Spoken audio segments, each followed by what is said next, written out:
So you're gonna take 15 million Americans' genetic information and you're gonna sell it to somebody, and your message to us is today, trust us, it'll be fine. Maybe it's a big pharma company. Maybe we'll get lucky. Maybe they'll treat it right. I thought your privacy code, your privacy commitment said that consumers had a right not to have their information shared with anybody else without their consent. I mean, I've got your privacy statement right here. It says that without their consent, you can't share their information. You're about to sell it. Have you fixed the ability of customers to go on your website and delete it? Because right after you announced your sale, your deletion page went down. I hold in my hand here an article from the Wall Street Journal. 23andMe site goes down as customers struggle to delete their data. Can they even get onto your site to delete their data? Hey everyone, welcome back to Congress Daily Report, your source for real, raw, and unapologetic political breakdowns. Today, we're looking at a fiery Senate exchange as Senator Josh Hawley confronts 23andMe's CEO over Americans' genetic data, privacy promises, and the company's proposed sale. Watch until the end, because Hawley gets increasingly direct. Like, share, subscribe, and let's get into it. Thank you, Mr. Chair. Mr. Seal Savage, if I could just start with you. So how many customers do you have approximately? Between 14 and 15 million customers. Between 14 to 15 million. I think you told Senator Britt just a minute ago that a goodly number of those are minors. Is that correct? What I said was I don't have the number of customers. You have the genetic data of a good many minors. Is that correct? We have genetic data for a particular number of minors, and I will be happy to provide. People under the age of 18. Is that correct? That is how I'm defining a minor. So they give your customers, I just want to make sure I understand your business model. Your customers give you their genetic information for you to run various tests on. Is that right? Yes, that is correct. And I mean, that's pretty sensitive stuff, isn't it? Somebody's genetic information. Is there anything more personal than that? I would agree with you, Senator, that genetic data is sensitive information. And so now you're just going to sell all of it? 15 million people, bunches of kids, maybe millions. It's just going to be sold in the open market? As Senator, the good news, as I mentioned, is that the two bidders or buyers for the company, one is Regeneron, which is That's the big pharma company? It doesn't make me feel any better. It is a large pharmaceutical company. All right, so you're gonna take 15 million Americans' genetic information and you're gonna sell it to somebody, and your message to us is today, trust us, it'll be fine. Maybe it's a big pharma company. Maybe we'll get lucky. Maybe they'll treat it right. I thought your privacy code, your privacy commitment said that consumers had a right not to have their information shared with anybody else without their consent. I mean, I've got your privacy statement right here. It says that without their consent, you can't share their information. You're about to sell it. Senator, that consent is, essentially for, not real? Not share for research purposes, and we are not selling it for research purposes. So when you tell the consumer, give us your personal information and we'll take money from you, and we won't give it to anybody without your consent, it's not real. It just means, maybe kind of depends on the day. Senator, I will say that our customers' data is their own. They have the right at all times to access that information. They can edit it. Well, sure they can, but you're about to sell it to who knows who. They can't control it. You said to Senator Moody that consumers have complete control of their data. Complete. How can they have complete control if you're about to sell it without their consent? Senator, they can delete that data anytime up until the sale and after. Oh, okay. They can delete the data. Have you fixed the ability of customers to go on your website and delete it? Because right after you announced your sale, your deletion page went down. I hold in my hand here an article from the Wall Street Journal. 23andMe site goes down as customers struggle to delete their data.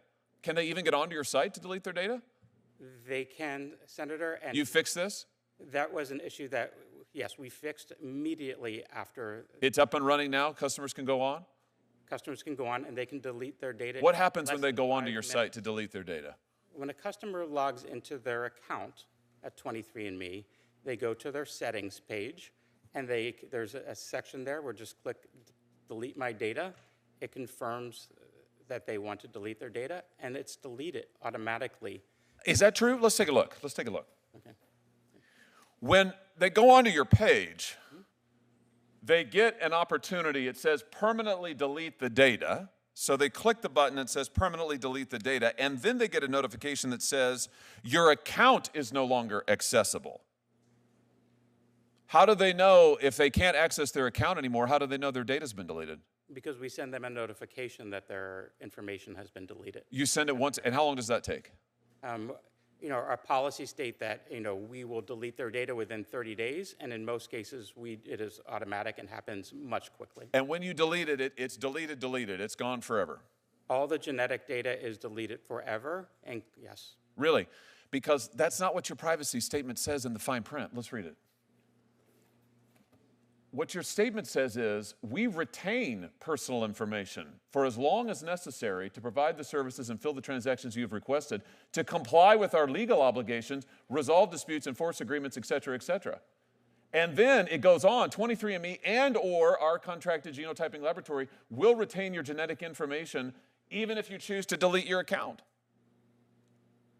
Senator, 23andMe, it does not retain any genetic information regarding the consumer once they delete their account. We do. It says right here that you will retain genetic information, including date of birth and sex, even if you choose to delete your account.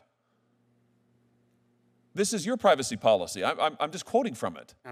Senator, to the best of my knowledge, we do not maintain any genetic information. It says even if you choose to delete your account, we will retain your genetic information, date of birth and sex, even if you choose to delete your account. There is some information that we do retain, such as, but not related to the genetic information. Right. But that, such as name, email address, and other. So even if you delete the account, you retain their name, you retain their email address, you retain their date of birth, you retain their sex, and you retain their genetic information, even if they choose to delete your account. So in other words, don't talk to your suit behind you, talk to me. He's not testifying, you are. You do not allow consumers actually to delete permanently their data. And when you said a minute ago to Senator Moody, at all times consumers have complete control of their data, that's just not true, is it? By the terms of your own agreement, that just is not true.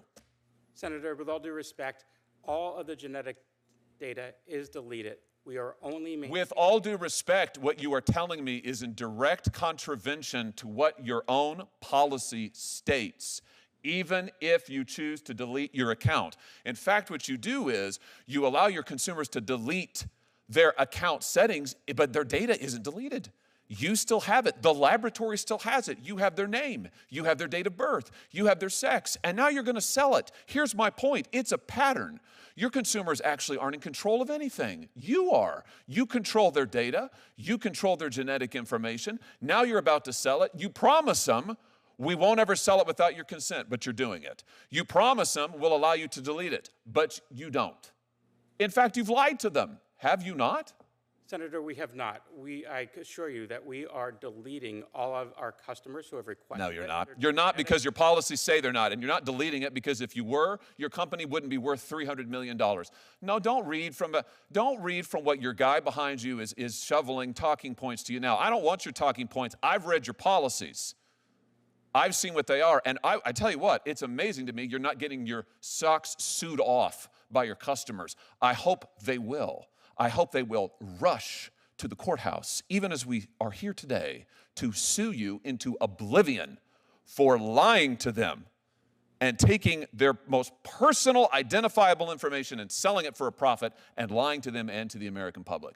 Quite frankly, Mr. Selsavage, what you're doing here has all kinds of implications, national security implications, all of it, but nothing is worse than taking the personal, identifiable information of American consumers and keeping it and lying to them about it while you make a huge profit off of it. It's unbelievable to me. It's absolutely unbelievable.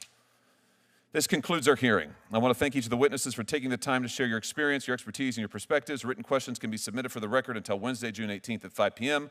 I'll ask the witnesses to answer and return questions to the committee within 2 weeks. The hearing's adjourned. Folks, this hearing is a perfect example of why Americans need to pay attention to the fine print when they hand over personal information to private companies. We're not talking about an email address. We're not talking about a phone number. We're talking about genetic information. Your DNA can reveal extraordinarily personal information about you, and in some circumstances, information connected to your biological relatives. That's exactly why Senator Josh Hawley came prepared for this hearing. And from the opening moments, you could tell he wasn't interested in accepting vague corporate talking points. He wanted answers. 14 to 15 million customers. Hawley started with a basic question. How many customers does 23andMe have? The CEO testified that the company had approximately 14 to 15 million customers.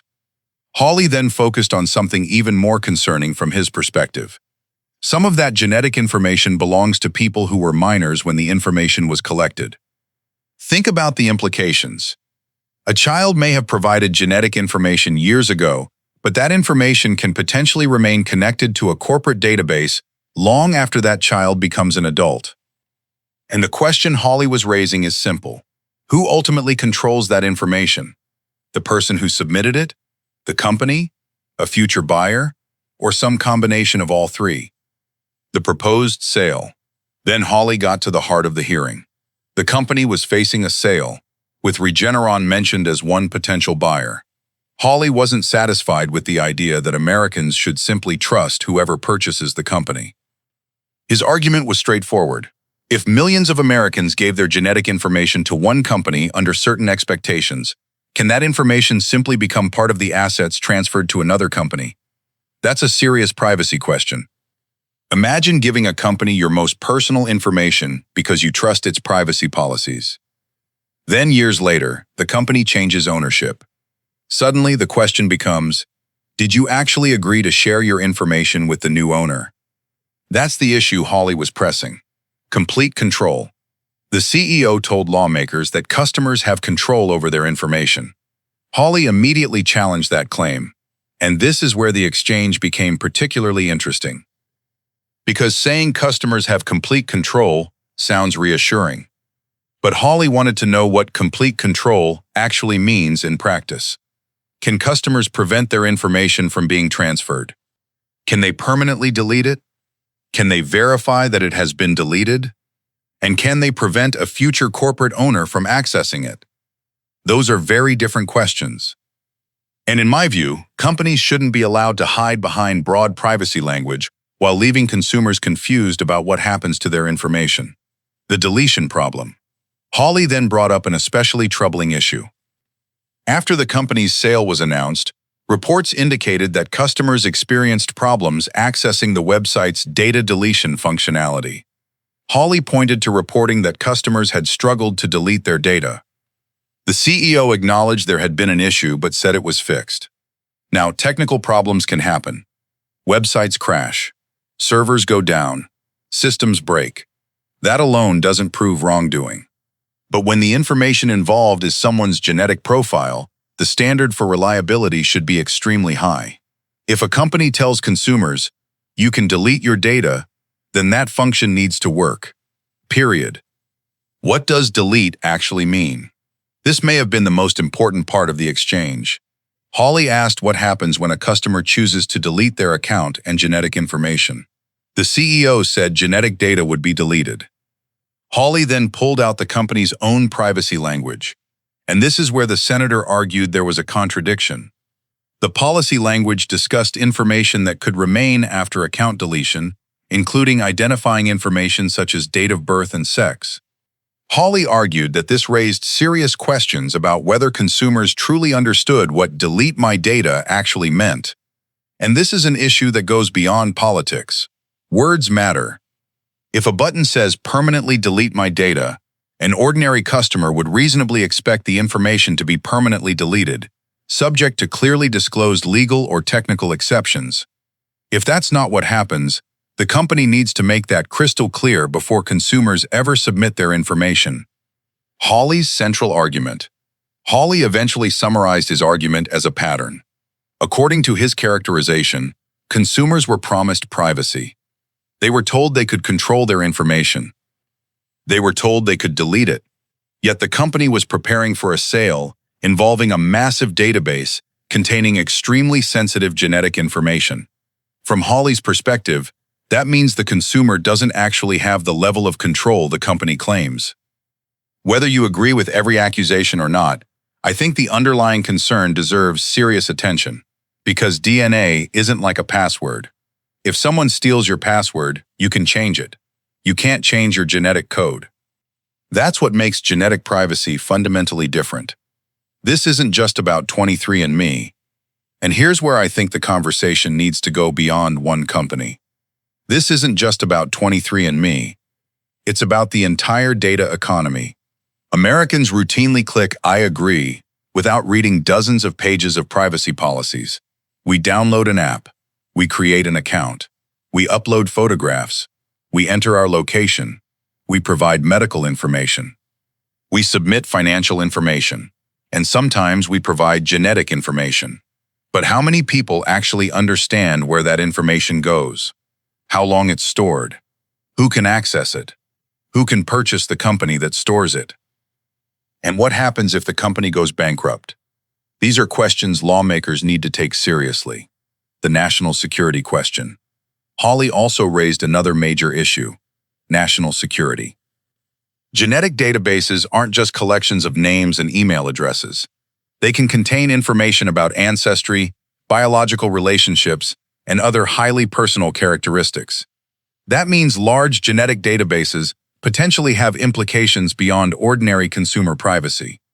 As technology develops, governments and corporations will have increasingly powerful tools for analyzing biological information. That makes strong safeguards more important, not less. And I don't think this should be viewed as a partisan issue. Republicans should care about privacy. Democrats should care about privacy. Independents should care about privacy. Every American should care about who controls their DNA. My take: as a conservative, I believe strongly in individual liberty and property rights. And that means I believe Americans should have meaningful control over their personal information. Companies should absolutely be allowed to innovate. They should be allowed to conduct legitimate research. They should be allowed to build businesses. But innovation cannot become an excuse for abandoning consumer rights. If a company collects extremely sensitive information from millions of Americans, it should have a corresponding responsibility to protect that information. And if ownership changes, consumers shouldn't be left wondering what happened to the information they trusted the company with. The fine print matters. This hearing also teaches consumers a very important lesson. Read the privacy policy. I know. Nobody likes reading privacy policies. They're long, they're complicated, they're full of legal language. But when you're handing over something as sensitive as genetic information, you can't treat the fine print like it doesn't matter.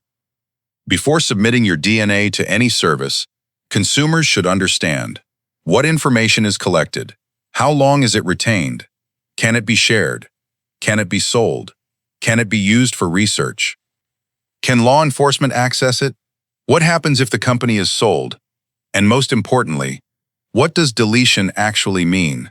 Those aren't unreasonable questions. They're basic consumer questions.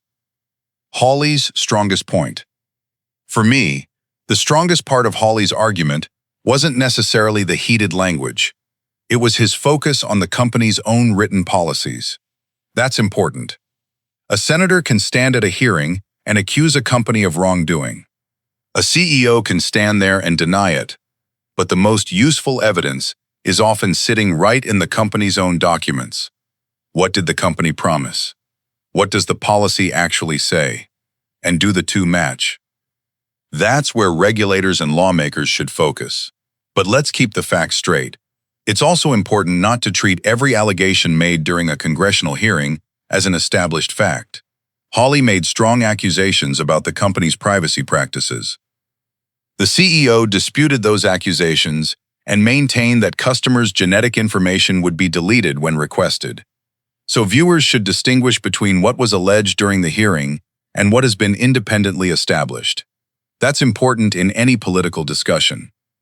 Being conservative doesn't mean believing every allegation simply because a Republican makes it. It means demanding evidence. It means holding powerful institutions accountable. And it means applying the same standard to everybody. Final thoughts. This hearing should leave Americans asking one very important question. Who really owns your DNA once you've handed it over? Because this isn't ordinary consumer data. It's biological information. It's deeply personal. And unlike a credit card number or password, you don't get a replacement if something goes wrong. That's why lawmakers need to establish clear rules for genetic privacy, corporate acquisitions, data retention, and permanent deletion.